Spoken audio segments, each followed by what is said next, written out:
여호와 우리 주여, 주의 이름이 온 땅에 어찌 그리 아름다운지요. 주의 영광이 하늘을 덮었나이다. 주의 손가락으로 만드신 주의 하늘과 주께서 베풀어 두신 달과 별을 내가 보오니 사람이 무엇이기에 주께서 그를 생각하시며 인자가 무엇이기에 주께서 그를 돌보시니이까. 주의 손으로 만드신 것을 다스리게 하시고 만물을 그의 발 아래 두셨으니 여호와 우리 주여, 주의 이름이 온 땅에 어찌 그리 아름다운지요.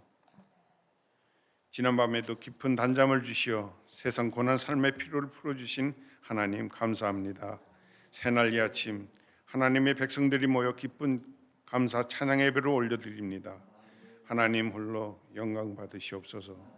출애굽의 하나님 백성들에게 낮에는 구름 기둥, 밤에는 불 기둥으로 인도하시며 만나와 메추라기를 내려 채워주셨던 하나님, 오늘도 추운 겨울날에 한방눈 같은 은혜 흠뻑 내려주시어 저희들 어제의 많은 부끄러운 허물들과 붉은 자 온전히 덮으시어 회개하게 하옵시며 흠없고 점없는 순백의 자녀들로 인도하여 변화시켜 주시옵소서.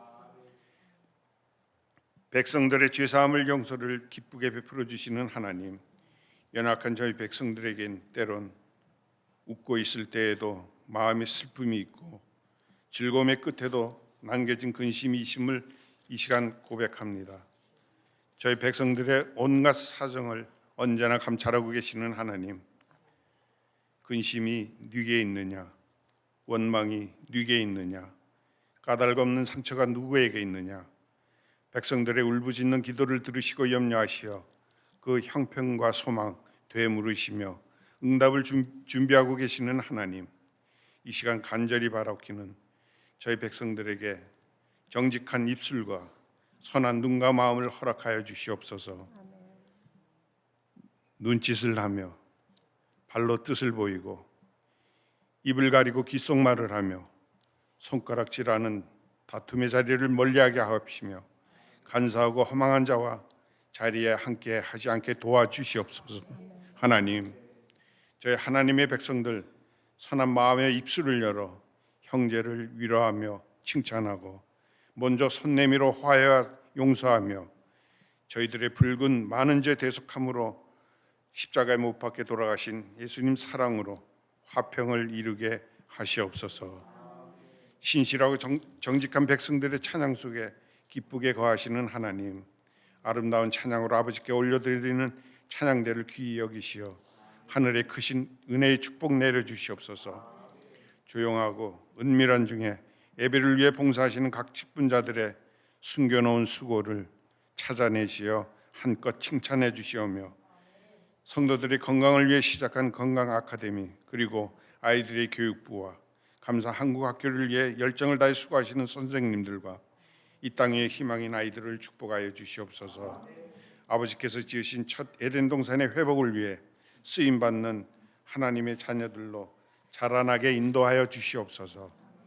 하나님, 하늘나라를 향한 그 걸음을 인도하시는 여호와 하나님, 이 시간 채우신 담임 목사님이 전하여 주실 하나님 생명의 말씀을 두 손 모아 구하며 기다립니다. 교회의 큰 기둥이신 울로 목사님과 은퇴 목사님과 전도사님 함께 지치지 않는 힘찬 건강 주시오며 담임 목사님의 그 걸음 중에 간혹 공고하여 외롭거나 힘들어 지쳐 있을 때 손 내밀어 그 손 붙잡아 위로해 주시며 힘내라 격려하여 그 걸음 함께 도우시며 기쁘게 보고 계시는 하나님 아버지께 영광 올려드리심을 위해 두 손 모아 이 시간 기도드립니다. 일생을 내조로 도우시며 성도들을 위한 기도와 헌신에 힘쓰신 사모님들에게도 아버지의 위로하심과 크신 은혜 함께 내려 주시옵소서. 계속되는 무더운 폭염 속에서 연락하신 성도님들과 건강 회복 중에 계신 성도님들의 평안한 마음과 건강하심을 위해 기도드립니다. 하나님께서 내려주시는 은혜의 영화는 젊은이들에게는 송아지같이 뛰는 힘이며 노인됨의 아름다움은 이젠 희어진 백발이라 하신 하나님, 그간 지금까지 고나고 힘든 삶의 여정이었지만 평안한 쉼 허락하시되 다리와 허리뼈에 튼튼함 주시어서 예수님을 통하여 베풀어 인도해 주신 그간 삶의 감사 기도와 후세 젊은이들을 위한 기도와 허락하여 주신 하늘의 소망에 기쁜 찬양과 춤으로 화답하게 하시옵소서. 이 모든 말씀 우리를 죄에서 구원하신 소망 되신 예수 이름 받들어 감사기도 드립니다. 아멘.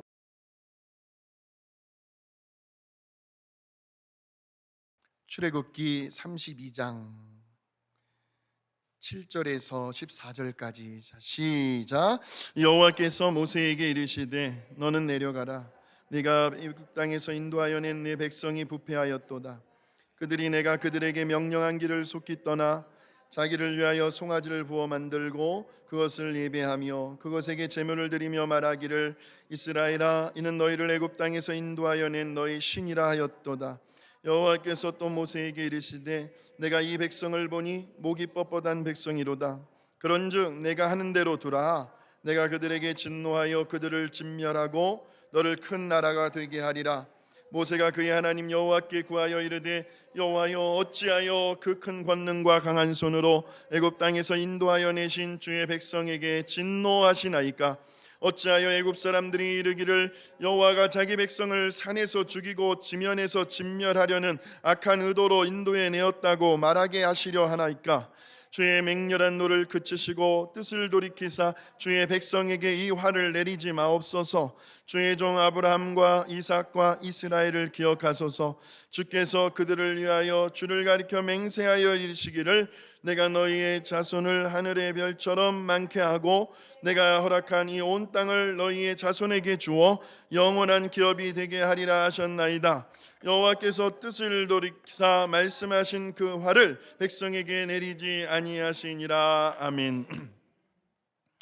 언뜻 봐도 모세가 이스라엘 백성들을 대신하여 하나님께 중보 기도 드리는 내용입니다. 그래서 오늘 본문의 말씀을 제목을 이렇게 잡았습니다. 누군가를 위해 대신 기도해 주지 않으시겠습니까? 오늘 저와 여러분에게 하나님께서 던지시는 도전적인 질문입니다. 아버지가 직장에서 일을 마치고 집에 돌아왔습니다. 집에 돌아와서 보니까 아내는 어디를 나갔는지 보이질 않아요. 초등학생인 외아들 아들 녀석 하나만 집에 남아있는 거예요. 그런데 이 녀석이 부모님이 안 계시는 동안 그만 큰 사고를 쳤습니다. 아버지가 그토록 애지중지하며 아끼시던 청자를 깨트려 버린 거예요. 골동품을. 그러니 본인도 놀래가지고 어린 마음에 벌벌 떨면서 긴장을 하고 있었습니다. 이제 아빠한테 죽었구나. 그런데 그렇게 겁에 잔뜩 질린 아들을 바라보면서 아버지는 눈 한번 쫙 째려보신 다음에 에이 하고 그냥 안방으로 들어가시는 거예요. 아들은 혼자서 생각을 해요. 이거 이상하다. 평상시에 아버지의 모습이 아닌데, 아빠가 저렇게 나오실 리가 없는데 밖에서 무슨 좋은 일이라도 있으셨나? 전혀 예상하지 못한 아버지의 행동을 보면서 순간 아들은 안도의 한숨을 쉬었습니다. 그때에 어머니가 들어오셨어요. 그러자 문소리가 나기도 무섭게 아버지가 방문을 벌컥 열고 뛰쳐나옵니다. 그리고는 마치 기다렸다는 듯이 사고를 친 그 아들을 향해서 막 쥐잡듯이 고래고래 소리 지르면서 야 이놈의 자식 그게 어떤 물건인데 하면서 불호령이 떨어지기 시작을 했어요. 마치 집안에 천둥과 번개가 꽝꽝 치는 듯한 한 차례의 소나기가 지나갔습니다. 그런 다음에 이제 참 이 엄마도 지혜로워요. 이 아내도 참 지혜롭습니다. 남편의 마음이 좀 어느 정도 차분해지고 가라앉은 상태를 확인하고 아내가 조심스럽게 남편에게 다가갑니다. 그리고 하는 말이 아니 여보, 아까는 당신이 너무나도 화가 나 있어서 나도 어쩔 수 없이 그만 가슴만 졸이며 지켜만 보고 있었는데 왜 내가 없는 동안에는 가만히 있다가 내가 집에 들어오니까 그제서야 그렇게 화를 내고 마치 아들을 잡아먹을 듯이 그렇게 혼쭐을 내느냐고 하면서 이제는 아내가 아빠를 야단을 치는 거예요. 그러자 남편이 웃으면서 이렇게 대답을 합니다. 여보, 아까는 말이야 나도 내 감정을 컨트롤 할 수 없을 정도로 정말 속이 상하고 화가 많이 났었어. 그런데 당신이 없을 때 내가 아들에게 화를 내고 야단을 치게 되면 순간 나도 모르게 그만 욱하는 성질의 이성을 잃어버려 아들에게 손찌검을 하면 큰일 나잖아. 그러니 중간에 말려줄 사람이 없으니까 그냥 꾹 참고 방 안에 있었던 거지. 그런데 지금은 분명 당신이 중간에서 나를 말려줄 테니까 내가 맘 놓고 아들을 따끔하게 혼내준 거였어 라고 말을 하는 거예요. 그러니까 아버지는요, 아들의 실수와 잘못을 보고 화가 이렇게 났지만, 그러나 그 중간에서 아버지와 아들 사이를 적절하게 조절해 줄 아내의 역할이 필요했던 겁니다. 보통 집안에 보면요, 아버지와 아들 사이의 중개 역할을 하시는 분은 다 어머니들이세요. 오늘 본문에 나오는 우리 하나님의 심정이 지금 이렇다는 거예요. 하나님과 이스라엘 백성들 중간에서 지금 누군가가 중간 역할을 해주기를 바라셨어요. 왜냐하면 지금 우리 하나님께서요, 굉장히 아주 많이 화가 나셨기 때문에, 하나님 아버지의 그 감정을 주체할 수 없을 정도로 굉장히 노하고 계셨기 때문입니다. 누구 때문에요? 당연히 이스라엘 백성들 때문에. 자, 보세요. 오늘 말씀을 가만히 보세요. 지금 이스라엘 백성들이요, 하나님이 제일 싫어하는 게 뭐예요? 우상숭배. 그 우상숭배를 하고 있더라는 거예요. 하나님이 명령하신 길을 떠났습니다. 하나님의 말씀에 불순종하고 있습니다. 그들의 마음이 부패해졌습니다. 금송아지를 만들어 놓고 거기에 하나님의 이름을 갖다 넣어요. 그리고는 그것도 모자라 금송아지가 자기들을 애굽 땅에서 인도해낸 신이라는 거예요. 그 앞에서 엎드려 예배드리고 있고 제물을 갖다 바치고 앉아 있는 거예요. 그러니 그 모습을 본 하나님이 기가 막히시겠죠. 자, 우리 출애굽기 32장 8절의 말씀을 같이 한번 읽어보실까요? 자, 시작. 그들이 내가 그들에게 명령한 길을 속히 떠나 자기를 위하여 송아지를 부어 만들고 그것을 예배하며 그것에 제물을 드리며 말하기를 이스라엘아, 이는 너희를 애굽 땅에서 인도하여 낸 너의 신이라 하였도다. 그러니 이런 이스라엘 백성들의 죄악을 보시고 어떻게 하나님이 그냥 모르는 척하고 넘어가실 수가 있겠습니까? 우리 하나님은 공의의 하나님이십니다. 우리 하나님은 요만큼의 죄도 불순물도 섞여 있지 않은 거룩하신 하나님이십니다. 그래서 반드시 그 죄에 대한 대가를 치르게 하세요. 그래서 우리들이 교회에 와서 제일 먼저 하셔야 할 것은 뭐냐면, 거룩하신 하나님과 코드가 맞춰지려면 지난 한 주간 동안 하나님의 말씀대로 뜻대로 살아오지 못했던 우리의 부족함들, 우리의 연약함들을 아버지 앞에 겸손히 회개하는 시간을 가지셔야 돼요. 그래야 좀 정결케 된 다음에 예수 그리스도의 보혈로 깨끗하게 된 그 거룩한 마음과 하나님의 마음이 일치가 되어서 그 예배를 드리는 가운데 하나님의 역사가 나타난다라는 거예요. 회개의 기도를 먼저 하셔야 돼요. 우리 하나님은 거룩하신 하나님이죠. 반드시 그 죄에 대한 대가를 치르게 하세요. 심은 대로 거두게 하십니다. 그런데 우리 하나님은요, 그 사람이 잘못한, 그 사람이 실수한 죄와 잘못을 미워하는 것이지 그 죄와 잘못을 한 사람을 미워하지는 않습니다. 이거 꼭 기억하세요. 하나님은 죄는 미워하지만 죄인은 미워하지 않으신다. 사람은 미워하지 않으세요. 그래서 어떻게 해서든 그에게 회개할 기회를 주십니다. 그래서 하나님은 저렇게 철이 없고 무지하고 어리석은 이스라엘 백성들을 위해서 누군가가 하나님 앞에서 대신 중보해 줄 사람이 필요했는데 그 사람이 바로 모세였습니다. 그래서 실제로 모세의 자서전이라고 할 수 있는 출애굽기를 보게 되면 정말 모세가 하나님과 이스라엘 백성들 그 중간에서 여러 번 아버지 제발 저들의 죄를 용서해 달라고 하는 중보기도하는 모습이 많이 나오고 있어요. 자, 그 중에 하나가 바로 오늘 본문의 말씀인데, 자 7절에서 10절의 말씀을 한번 보겠습니다. 여호와께서 모세에게 이르시되 너는 내려가라. 지금 저 장면은 시내산 위에서 하나님과 모세와의 대화하는 장면입니다. 너는 내려가라. 네가 애굽 땅에서 인도하여 낸 네 백성이 부패하였도다. 하나님의 백성이라고 하지 아니하시고 모세 네 백성이라고 지금 말씀합니다. 우리 하나님이 얼마나 노하시고 화가 나셨으면 정내미가 떨어진 거예요. 나 몰라라 하시겠다는 거예요. 네 백성이다, 내 백성 아니고. 그들이 내가 그들에게 명령한 길을 속히 떠나 자기를 위하여 송아지를 부어 만들고, 보세요, 자기를 위하여 송아지를 만들었어요. 얼마나 이기적인지 몰라요. 이스라엘 백성들은요, 자신들만 알아요. 자신들만. 근데 우리는 하나님의 영광을 위하여 사는 사람들 아닙니까? 우리는 하나님의 이름과 하나님의 영광을 위하여 예배를 드려야지 자기 감정과 자기 기분 좋겠다고 예배 드리는 거예요. 이것은 뭔가 잘못되었다라는 거예요. 자기를 위하여.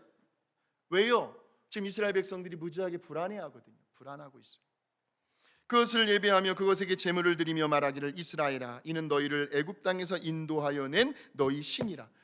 금송아지를 보고 신이라고, 하나님이라고 그렇게 하고 있습니다. 하나님이 얼마나 화가 나실까요? 여호와께서 또 모세에게 이르시되 내가 이 백성을 보니 뭐라고 나와요? 목이 뻣뻣한 백성이로다. 교만하다는 거예요. 감사할 줄 모르는 백성이라는 겁니다. 그런즉 내가 하는 대로 두라. 내가 그들에게 진노하여 그들을 진멸하고 너를 큰 나라가 되게 하리라. 그러니까 모세야, 너를 중심으로 내가 다시 판을 짜겠다. 다시 새로운 민족을 만들어 주겠다 하는 겁니다. 얼마나 화가 나시고 노하셨으면요. 그러니까 하나님께서 그토록 우상을 숭배하지 말라고 하셨는데 아마도 이스라엘 백성들은 바로 눈앞에 뭐가 보여야 마음에 안심이 되었던가 봐요. 하나님은 보이지 않잖아요. 모세가 시내산에 올라가 40일 동안 금식을 하면서 하나님을 대면하고 있을 때에 그들의 마음은 서서히 불안해지기 시작했습니다. 왜냐하면 지도자 모세가 40일 동안 그들 앞에서 보이지 않았기 때문에. 그래서 지도자가 중요합니다. 그래서 금송아지 우상을 만들게 되고 거기에 자신들의 합리화를 시킵니다. 이 금송아지가 우리를 애굽 땅에서 인도하여 낸 신이라는 거예요. 화가 나실 만도 합니다. 하나님의 진노가 이만저만이 아니었습니다. 지금 당장이라도 저들을 모조리 다 진멸시키고자 하는 심정이었을 겁니다. 그런데 그렇게 진노하고 계시는 하나님의 그 깊은 내면의 마음을 들여다보니까 하나님은 지금 하나님 자신을 누군가가 말려주기를 원하셨다는 거예요. 바로 모세가 중간에서 그 역할을 해주기를 원하셨다는 거예요. 오늘 말씀의 제목을 잘 기억해 보십시오. 누군가를 위해 대신 기도해 주지 않으시겠습니까? 그렇다면 오늘 이 시대에도 어떻게 하면 우리들도 모세처럼 하나님 앞에서 다른 누군가를 위하여 대신 중보해 주고 그를 위하여 간절히 기도해 줄 수 있는 사람이 될 수 있을까요? 오늘 모세를 통해서 그 원리를 3가지만 한번 살펴보겠습니다. 첫째로, 무엇보다도 모세는요 하나님 아버지의 마음을 읽을 줄 알았습니다. 우리의 자녀들이 엄마 아빠의 마음을 읽어주면 너무나 고맙잖아요. 모세는 하나님의 마음을 읽을 줄 알았어요. 그냥 겉으로 드러나는 거 말고요, 하나님 아버지의 그 속마음을 읽을 수 있을 때에 우리는 다른 누군가를 위하여 중간에서 기도해 줄 수 있다는 거예요. 자, 보세요. 누군가가 지금 너무 싫어요, 미워요. 그럼 우리의 감정은 보지 말자, 소외당하게 하자, 왕따시키자, 상관하지 말자, 관심도 주지 말자, 이건 우리의 감정이에요. 근데 아버지의 마음은 뭐냐면, 아니다, 그래도 좀 불쌍히 여겨줘, 그래도 그 사람 긍휼히 여겨줘, 내가 그 사람을 위하여 십자가에 피 흘려 죽었지 않았니? 이게 아버지의 마음이에요. 그러니까 이 아버지의 마음을 읽을 줄 아는 사람은 내 감정은 밉지만 아버지의 마음은 그 사람을 위하여 기도해 주는 거기 때문에 기도해 줄 수 있다. 할렐루야. 모세는 아버지의 마음을 읽었어요. 그런데 사실 또 한편으로 이렇게 생각해 볼 수가 있습니다. 이스라엘 백성들이 금송아지를 만들어 우상을 숭배하고 있을 때에 하나님은 모세에게 직접 말씀을 하지 않으시고도 얼마든지 화가 나는 대로 이스라엘 백성들의 죄를 심판하실 수 있었어요. 전염병을 보내실 수도 있었고요, 가뭄과 기근으로 자연재해를 겪게 하실 수도 있었고, 주변에 있는 부족들, 이방 민족들의 공격을 받게 해서 괴로움과 고통을 당하게 할 수도 있으셨어요. 그러니 하나님께서 진노하여 내리실 그 일을 굳이 모세에게 꼭 알리실 필요는 없었다. 그냥 하나님이 하시면 되는 거거든요. 그런데 하나님은 마치 무슨 중계방송을 하듯이, 모세야, 지금 저 시내산 밑에서 일어나고 있는 일들이 있다 하면서 낱낱이 모세에게 그 내용들을 알려주고 계시더라는 거예요. 왜 그러셨을까요? 도대체 하나님의 그 속마음이 무엇이었을까요? 우리 다시 한번 7절에서 8절의 말씀을 한번 읽어보실까요? 시작. 여호와께서 모세에게 이르시되 땅에서 인도하여 낸 내 백성이 부패하였도다. 그들이 내가 그들에게 명령한 길을 속히 떠나 자기를 위하여 송아지를 부어 만들고 그것을 예비하며 그것에게 제물을 드리며 말하기를 이스라엘아 이는 너희를 애굽 땅에서 인도하여 낸 너희 신이라 하였도다. 자, 그리고 나서 그 다음에 하신 말씀이 중요한데 아주 역설적인 말씀을 하십니다. 이 역설이라는 것은 본심이 아니라는 말씀이에요. 자, 9절 10절 시작. 여호와께서 또 모세에게 이르시되 내가 이 백성을 보니 목이 뻣뻣한 백성이로다. 그런즉 내가 하는 대로 두라. 내가 그들에게 진노하여 그들을 진멸하고 너를 큰 나라가 되게 하리라. 아멘. 그냥 진노하셨으면 그들을 진멸하면 되시잖아요. 멸하시면 되시잖아요. 그런데 하나님이 그 앞에 뭐라고 하세요? 내가 하는 대로 두라. 무슨 말이에요? 모세야, 너 나 말리지 마. 너 나 말릴 생각하지 마. 근데 지금 하나님을 말리고 있는 사람 아무도 없거든요. 재밌지 않아요? 그냥 하나님이 하시면 돼요. 그런데도 왜 하나님은 굳이 모세에게 이런 말씀을 하셨느냐는 거예요. 그냥 목이 곧고 뻣뻣한 이스라엘 백성들을 진멸하시면 될 것을. 그리고 하나님이 약속하신 것이 있지요. 뭔 약속이에요? 아브라함의 자손들을 하늘의 별들처럼 바닷가의 모래알처럼 번성하게 해주시겠다는 약속이 있으니까 다시 새로운 민족으로 새 판을 짜셔서 모세의 후손들로 하여금 큰 나라와 민족이 되게 하시면 될 텐데 왜 하나님은 가만히 있는 모세에게 내가 하는 대로 두라고, 나 말리지 말라고 이런 말씀을 하셨느냐는 거죠. 그것은 바로 하나님과 이스라엘 중간에 서서 모세야, 네가 저 이스라엘 백성들을 위해서 대신 중보기도 좀 해달라는 말씀이에요. 그것이 하나님의 마음이었어요. 하나님의 본래의 마음은 모세야, 네가 좀 나에게 기도를 해서 내가 저들에게 내리고자 하는 그 진노 좀 막아달라는 거예요. 하나님이 선택하신 이스라엘 백성들이잖아요. 사람이 어떻게 완전할 수가 있어요?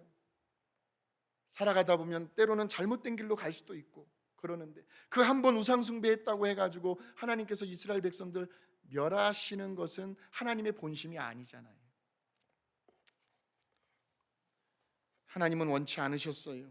그러한 하나님의 마음을 모세가 읽은 거예요.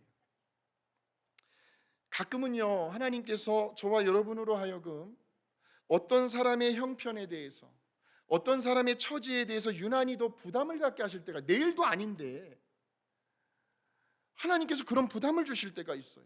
지금 현재 그 사람이 처한 상황과 그의 속사정을 낱낱이 알게 하시면서 귀가 열려 있으니까 자꾸 들리는 걸 어떻게 해요? 그 사람이 저렇게 살아서는 안 된다고 하는 거룩한 근심을 갖게 하실 때가 있습니다. 내 남편이 저러면 안 될 텐데, 내 아내가 저렇게 살면 안 될 텐데, 내 자식들이, 내 손자들이 저런 길로 계속 가다가는 분명히 망할 거 뻔한데 자꾸 그런 부담을 주실 때가 있더라는 거예요. 왠지 내 일도 아닌데 마치 내 문제처럼 그렇게 신경 쓰일 때가 있더라는 겁니다. 그렇다면 하나님은 왜 우리들에게 그런 마음을 주시는 것일까요? 무관심하면 되거든요. 에이, 그저 안 보고 살면 그만이지, 그게 나와 무슨 상관이 있어, 이렇게 무자르듯 잘라버리면 마음이 평안할까요? 내가 가지려고 하는 부담이 아니에요. 내 안에서 주시는 부담이에요. 자, 우리 로마서 8장 26절에서 27절을 한번 보겠습니다. 저와 여러분 안에는 성령님이 계시는데, 자, 시작. 이와 같이 성령도 우리의 연약함을 도우시나니 우리는 마땅히 기도할 바를 알지 못하나 오직 성령이 말할 수 없는 탄식으로 우리를 위하여 친히 간구하시느니라. 마음을 살피시는 이가 성령의 생각을 아나 이는 성령이 하나님의 뜻대로 성도를 위하여 간구하심이니라. 그런 부담을 누가 주신다고요? 여러분 안에 계신 성령님께서 탄식하게 만드시는 거예요. 성령님이 하나님의 뜻대로 성도를 위하여 간구하심이니라. 그러니까 그 사람을 위해서 저와 여러분에게 뭐 해주라는 거예요? 기도해 주라는 거예요. 그러니까 그 사람을 놓고 걱정만 하거나 염려할 것이 아니라, 아이고 어떡해, 그렇게 하는 것이 아니라 하나님 아버지 앞에 나와서 새벽 기도회를 통해서든 금요 찬양 예배를 통해서든 그 영혼을 위해서 기도해 주라는 말씀입니다. 할렐루야. 기도해 주셔야 되는 거예요. 그러므로 하나님은 지금도 하나님과 그 사람 중간에 서서 죄에 대한 하나님의 진노와 심판을 제발 거두어 주시라고 그렇게 간절히 기도해 줄 수 있는 중보자를 찾고 계시는데, 오늘 말씀을 전하고 듣는 저와 여러분이 그러한 중보자가 되시기를 주님의 이름으로 축원합니다. 그래서 다른 사람의 형편과 사정을 우리로 하여금 자꾸 알게 하시는 거예요. 근심하게 하시는 거예요. 걱정하게 하시는 거예요. 왜요? 잘못된 길에서 돌아서야 되잖아요. 우리 하나님의 마음은 언제나 살리는 생각입니다. 뉘우치고 깨닫고 바른 길로 돌아서게 하는 것이 우리 하나님의 마음입니다. 그래서 가끔은 사랑의 채찍을 들으실 수는 있어요. 깨달으라고. 사랑의 징계는 내리실 수가 있어요. 빨리 뉘우치고 돌아오라고. 그러나 그를 절대로 죽이진 않아요. 망하게 하긴 하진 않아요. 이러한 하나님의 선하신 마음, 그 깊은 사랑의 마음을 읽을 수 있는 저와 여러분이 되시기를 주님의 이름으로 축복합니다. 아버지의 마음을 읽으셔야 돼요. 두 번째로, 모세는 이미 그 벌어진 일들, 우상 숭배를 하고 있는 그 상황 속에서 오직 하나님께만 초점을 맞추는 기도를 하고 있습니다. 이거 아주 중요합니다. 목회를 하다 보면 가끔은 목회자가 하나님과 성도들 사이에 중간 지점에 서 있을 때가 있습니다. 저도 그렇고요. 또 성도들과 성도들 사이에 목회자가 껴 있을 수도 있어요. 그래서 목회자는 언제나 양쪽의 말을 다 들어야 합니다.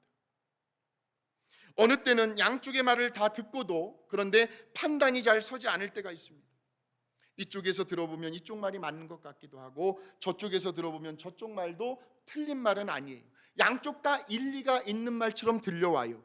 그래서 판단이 서지 않을 경우에는 언제나 하나님의 관점에서 성도들을 바라봐야 합니다. 과연 이런 상황에서 하나님은 무엇을 원하고 계실까?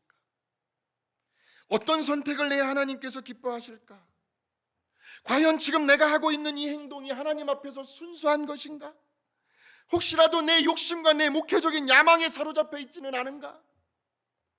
행여라도 내 자아, 내 자존심, 내 체면, 내 고집, 나의 말실수와 무리한 행동 때문에 다른 사람의 마음을 불편하게 하고 상처를 주고 있지는 않은가? 물론 이러한 질문들의 대답들은 언제나 성경 안에서 찾아야 할 것입니다. 때로는 설교 말씀을 통해서요, 때로는 신실한 믿음의 사람들, 특별히 기도하는 사람들의 말을 귀담아 들으십시오. 기도하시는 분들, 그들의 조언을 통해서, 때로는 개인적으로 하나님의 말씀을 묵상하다가 성경 통독을 하면서 씨름을 하는 거예요. 하나님의 말씀을 묵상하면서 몸부림치는 거예요. 그 어느 순간 성령님이 내 마음을 터치하실 때 성령님이 주시는 그 감동을 통해서 깨달음이 올 때가 있습니다.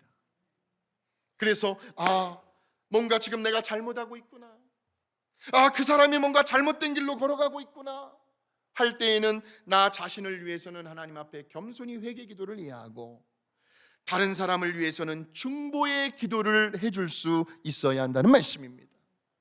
요즘 우리 교회 새벽 기도회가 살아나고 있습니다. 우리 교회는 화요일, 수요일, 목요일 3일만 예배를 드려 기도회를 갔습니다. 그러니까 일주일에 4일은 그냥 푹 주무세요. 하나님 앞에 내가 최소한 3일만큼은 새벽 제단을 내가 쌓아버리라 하는 이런 믿음으로 우리가 한 주를 살아간다면 3번의 기도를 쌓는 것들이 하나님은 다 기억하시고 하늘의 상급으로 쌓여질 것이고, 때가 되면 우리의 기도에 열매를 맺어 주게 될 것이다 하는 거예요. 우리 교회처럼 새벽 예배 많이 나오시는 분 없어요. 교회 없어요. 큰 교회들도 이렇게 많이 안 나와요. 우리 교회 많이 나올 때는 3, 40명까지도 나와요. 얼마나 축복인지 몰라요. 감사한지. 그렇게 기도를 통해서 하나님의 음성을 듣게 되는 거예요. 그런데 이때에 절대로 기도보다 앞서 나가서는 안 됩니다. 왜냐하면 사람의 말의 설득력은 한계가 있기 때문에 그래요. 이미 어떤 성도님 중에서요, 마음에 실족을 하고 이미 교회를 떠나기로 다 마음의 결정을 내려버렸어요. 그런 사람은 아무리 사람이 가서 데려오려고 그러지 말라고 설득을 해도 먹히지도 않습니다. 그러니까 사람의 말은 한계가 있어요. 설득력에는. 괜히 조언하고 권면해 주었다가 오히려 더 감정만 상하게 되고 관계가 더 안 좋아질 수 있어요. 일을 더 악화시킬 수 있습니다. 다들 경험해 보셨잖아요. 그럴 때에는요, 잠잠히 기도만 하는 거예요. 이때의 모세를 보세요. 지금 모세는 이스라엘 백성들이 심히 부패하고 잘못된 길로 가고 있다. 모세야, 그런 하나님의 말씀을 듣고 서슴없이 하나님 앞에 나아가 기도를 합니다. 순서를 잘 보세요. 모세는 지도자들을 부르지 않았어요. 아론을 비롯하여 장로들과 지도자들을 불러다가 왜 내가 없는 동안 이스라엘 백성들이 저렇게 우상 숭배를 하도록 그냥 방관하고 있었느냐고 그들을 책망하거나 나무라지 않았습니다. 오히려 모세는 제일 먼저 하나님 앞에 나아가 기도를 하고 있습니다. 그 기도의 내용이 11절에서 13절의 말씀. 오직 하나님께만 초점을 맞추며 하나님께 집중하고 있는 모세입니다. 시작. 모세가 그의 하나님 여호와께 구하여 이르되 여호와여, 어찌하여 그 큰 권능과 강한 손으로 애굽 땅에서 인도하여 내신 주의 백성에게 진노하시나이까. 잠깐만요. 지금 하나님께서 모세가 이야기하기를 하나님의 그 큰 권능과 하나님의 그 강한 손으로 이스라엘 백성들을 애굽 땅에서 인도해 내시지 않았습니까? 하나님께 초점을 맞춰 기도하고 있습니다. 하나님의 전능하심을 강조하고 있는 기도입니다. 하나님께서 이스라엘 백성들을 애굽에서 큰 권능과 강한 손으로 인도해 내시지 않았습니까? 하나님께 초점을 맞추고 있습니다. 계속해서 읽겠습니다. 시작. 어찌하여 애굽 사람들이 이르기를 여호와가 자기의 백성을 산에서 죽이고 지면에서 진멸하려는 악한 의도로 인도해 내었다고 말하게 하시려나. 잘 보세요. 하나님이 악한 의도를 가지고 애굽에서 이스라엘 백성들을 꺼내었노라고 누가 이야기한다고 그래요? 애굽 사람들이.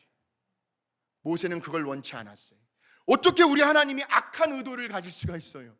어떻게 하나님이 악한 마음을 품을 수가 있으세요? 절대로 그럴 수 없다라고 지금 모세는 강력하게 하나님 앞에 주장하고 있는 거예요. 하나님을 보호하고 있는 거예요. 하나님의 영광과 하나님의 이름을 모세는 지켜주고 싶었어요. 하나님의 애굽에서 이스라엘 백성들을 꺼내주신 이유와 목적이 그들을 산에서 죽이려고, 그들을 땅에서 진멸하려고 악한 의도를 가지고 이스라엘 백성들을 구원해주지 않았느냐? 그거를 이방 사람이 애굽 사람들의 입에서 오르락 내리락 하는 것을 모세는 원치 않았다는 거예요. 하나님을 걱정하고 있어요. 애굽 사람들의 입에서 하나님을 비난하는 소리를 듣기 싫다는 거예요. 모세는 철저히 하나님께 초점을 맞추고 있고 하나님의 선하심을 강조하고 있습니다. 아까는 하나님의 전능하심을 강조했고 지금은 하나님은 악한 의도를 가지실 분이 아니야, 하나님의 선하심을 강조하고 있습니다. 자, 계속해서 읽습니다. 주의 맹렬한 노를 그치시고 뜻을 돌이키사 주의 백성에게 이 화를 내리지 마옵소서. 주의 종 아브라함과 이삭과 이스라엘은 야곱입니다. 기억하소서. 주께서 그들을 위하여 주를 가리켜 맹세하여 이르시기를 내가 너희의 자손을 하늘의 별들처럼 많게 하고 내가 허락한 이 온 땅을 너희의 자손에게 주어 영원한 기업이 되게 하리라 하셨나이다. 지금 모세가요, 하나님을 초점으로 기도하고 있는 내용 중에 뭐냐면 하나님께서 분명히 약속하셨습니다.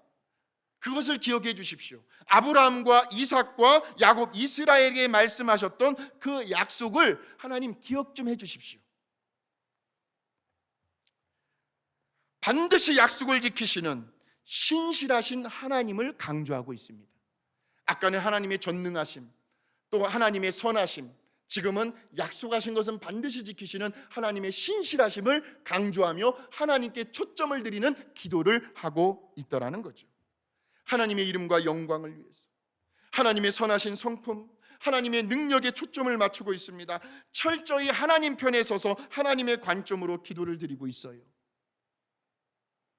그러므로 저와 여러분도 누군가를 위하여 기도해 줄 때에는 언제나 하나님의 이름과 하나님의 영광을 위해서, 하나님의 성품과 하나님의 능력에 초점을 맞추어 기도할 수 있는 저와 여러분이 되시기를 바랍니다. 자, 예를 들어 볼게요. 이제 우리가 기도하는 거예요. 지금 하나님께서 아무개 예수 믿게 해주셨잖아요. 하나님의 자녀로 삼아 주셨잖아요. 하나님께서 그 사람에게 귀한 직분도 허락해 주셨잖아요. 그러니 하나님의 이름이 먹칠당하지 않도록 하나님의 영광 가리우면 안 되잖아요. 그러니 하나님 도와주세요. 그 사람 그 사람 깨닫게 하시고 돌아서게 해주세요. 우리 하나님은 전능하시기 때문에 능치 못하심이 없잖아요. 자꾸 기도의 포커스를 하나님께로 맞추는 거예요. 하나님은 전능하시기 때문에 하실 수 있다는 거예요. 또 하나의 예를 들어볼게요. 하나님, 우리 교회에 아무아무개 성도 있어요. 하나님께서 비즈니스를 시작하게 해주셨다는 마음의 확신이 있대요. 그러면 시작하게 하신 것도 하나님이시니까 하나님께서 그 비즈니스 책임져 주시지 해야 하지 않겠어요? 하나님, 우리 교회 아무아무개 성도 실제로 벌어들이는 소득보다, 제가 직접 그 성도에게 들었어요. 목사님, 제가 드리고 있는 11조요, 제가 매주마다 이렇게 소득이 들어와서 하는 액수가 아니에요. 이거보다도 훨씬 더 적게 들어와요. 그러나 더 많이 하는 것은 하나님께서 그렇게 축복해 주실 거라는 믿음으로 온 힘을 다하여 정성껏 믿음으로 하고 있어요. 그런 말을 들었어요. 그러면 하나님, 저렇게 온 정성과 힘을 다해 믿음으로 11조를 하고 있는데 하나님, 그 믿음대로 축복해 주셔야 하지 않겠어요? 이렇게 기도를 하는 거예요. 하나님께서 포커스를 맞추는 거예요. 또 이렇게, 하나님, 새벽 기도에 나가고 싶어요. 금요 찬양 예배 드리고 싶어요. 그런데 내 몸의 컨디션이 좋지가 않아요. 이럴 때 그 성도의 건강 상태와 환경의 문을 하나님 열어주셔야 되지 않겠어요? 그래야 한 번이라도 더 말씀을 듣고 믿음이 자라나서 하나님을 기쁘시게 하는 자녀로 살아갈 수가 있잖아요. 이런 기도들이 다 하나님께 초점을 맞추는 기도예요. 그러자 이러한 모세의 기도 때문에 이제 하나님의 마음이 어느 정도 진노가 수그러집니다. 자, 그 다음 단계, 마지막. 모세는요, 끝장을 볼 때까지 기도를 했습니다. 끝장을 볼 때까지 기도를 했습니다. 그러니까 모세의 기도의 특징은 한마디로 포기할 줄 모르는, 지칠 줄 모르는 그 끈질김에 있었다. 모세는 하나님께 기도를 드릴 때에 그냥 적당하게 넘어가는 법이 없었습니다. 자, 보세요. 이제 모세가요, 시내산에서 40일 동안 기도를 마치고 산 밑으로 내려오는데 기가 막힌 장면을 목격하게 됩니다. 무슨 구판을 벌인 것도 아니고요, 무당 무슨 타는 것도 아니고요, 이스라엘 백성들이 금송아지 우상을 가운데 세워두고 삥 둥그렇게 서로 손을 잡고 춤을 추면서 노래하는 모습을 모세가 보고 뒤로 넘어갈 뻔했어요. 하나님이 말씀하신 것이 사실이었기 때문이에요. 야, 이거 정말 못 말리는 백성들이로구나. 우리 하나님께서 오죽하셨으면 저렇게 진노하시고 싸그리 진멸하시겠다고 하셨을까? 하나님의 심정이 이해가 되는 거예요. 그런데 그럼에도 불구하고 모세는 포기하지 않았어요. 끝까지 이스라엘 백성들을 향한 기도를 멈추지 않았습니다. 그 장면이 어디에 나오냐면 31절과 32절입니다. 시작. 모세가 여호와께로 다시 나아가 이 백성이 자기들을 위하여 금신을 만들어 싸우니 큰 죄를 범하여. 잠깐만요. 모세도 지금 이스라엘 백성들의 죄를 인정하고 있다는 거예요. 모세가 봤으니까요. 자, 그리고 계속해서 그러나 이제 그들의 죄를 사하시오. 제발 용서해 달라는 거예요. 그렇지 아니하시오면 원하건대 주께서 기록하신 책에서 내 이름을 지워 버려 주오. 지도자는 이래야 돼요. 그 이스라엘 백성들을 위하여 모세는 자신의 목숨을 내걸고 기도하고 있더라는 거예요. 천국까지 못해도 좋아요. 내 이름이 천국의 생명록에서 빠져도 좋아요. 그러나 하나님, 제발 이번 한 번만 저 이스라엘 백성들의 죄를 용서해 주시지 않으시겠습니까? 저를 봐서라도요. 모세의 간절한 애절한 심정이 느껴지는 기도입니다. 저도 새벽마다 우리 성도님들 이름 한 사람 한 사람을 불러가면서 모세의 심정을 가지고 하나님 앞에 기도해야 되겠다라는 마음을 갖고 있어요. 당연히 하나님은 그런 모세의 기도를 기뻐하셨어요.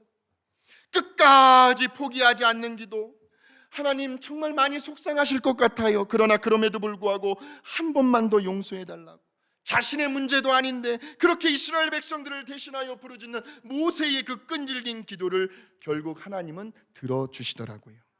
그것이 14절에 나와요. 오늘 말씀의 휘날레를 장식하고 있습니다. 시작. 여호와께서 뜻을 돌이키사 말씀하신 화를 그 백성에게 내리지 아니하시니라. 우리 하나님은 오늘도 이러한 모세와 같은 사람을 찾고 계십니다. 누군가가 하나님을 말려줄 수 있는 사람, 그리고 모세처럼 하나님의 그 선하신 마음, 그 인자하신 마음, 그 자비하신 마음을 읽을 줄 아는 사람을 찾고 계십니다. 그리고 하나님은 중간에서 갈등이 있을 때에 철저히 하나님께 초점을 맞추고 하나님의 영광과 이름을 위해서 약속하신 것은 반드시 이루어 주시는 그 하나님의 신실하신 성품과 전능하신 능력을 의지하며 하나님 편에서 기도할 수 있는 사람을 찾고 계십니다.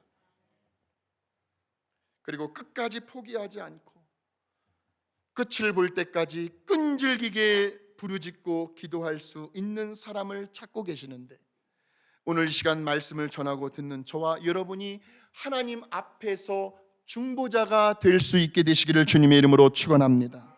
그렇다면 오늘 저와 여러분이 혹시라도 대신 기도해 주셔야 할 그 한 사람은 누구입니까?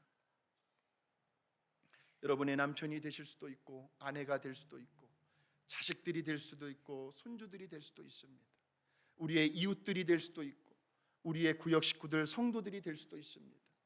한국에 또 타주에 계시는 우리의 가족들, 친척들, 그 누가 되었든지 간에 오늘 말씀을 전하고 듣는 저와 여러분이 하나님과 우리의 그 기도 대상자 중간에 서서 모세의 심정을 가지고 하나님 앞에 간절히 중보 기도해 줄 수 있는 저와 여러분이 되셨으면 좋겠습니다. 하나님의 마음을 읽고 하나님께 초점을 두고 끝을 볼 때까지 그를 위하여 간절히 기도해 줄 수 있는 저와 여러분이 되시기를 주님의 이름으로 축원합니다. 거룩하신 하나님 아버지, 감사합니다. 오늘 말씀을 전하고 들었습니다. 우리도 모세처럼 되게 하여 주시옵소서. 그 하나님 아버지의 심정을, 마음을 읽을 수 있는 우리들이 되게 하여 주시옵소서. 너무나 복잡한 상황 속에서, 문제 속에서 하나님께만 초점을 맞추며 전능하신 하나님, 선하신 마음을 갖고 계시는 그 하나님, 전능하신 능력을 행하실 수 있는 그 하나님께 초점을 맞추며 하나님은 하실 수 있습니다, 얼마든지, 그렇게 기도할 수 있는 우리들이 되게 하여 주시옵소서. 포기하지 않게 하시고 끝장 볼 때까지 끈질기게 하나님 부러지고 기도할 수 있는 우리들이 되게 하여 주시어서 우리의 기도 때문에 다른 누군가가 살아나고 치유되고 회복되고 예수 믿게 되고 문제에서 놓여나 자유함을 얻고 담대하게 살아갈 수 있는, 바로 우리들의 기도 때문에 그런 일들이 일어날 수 있도록 하나님 역사하여 주시옵소서. 예수님의 이름으로 감사하고 기도하옵나이다. 아멘.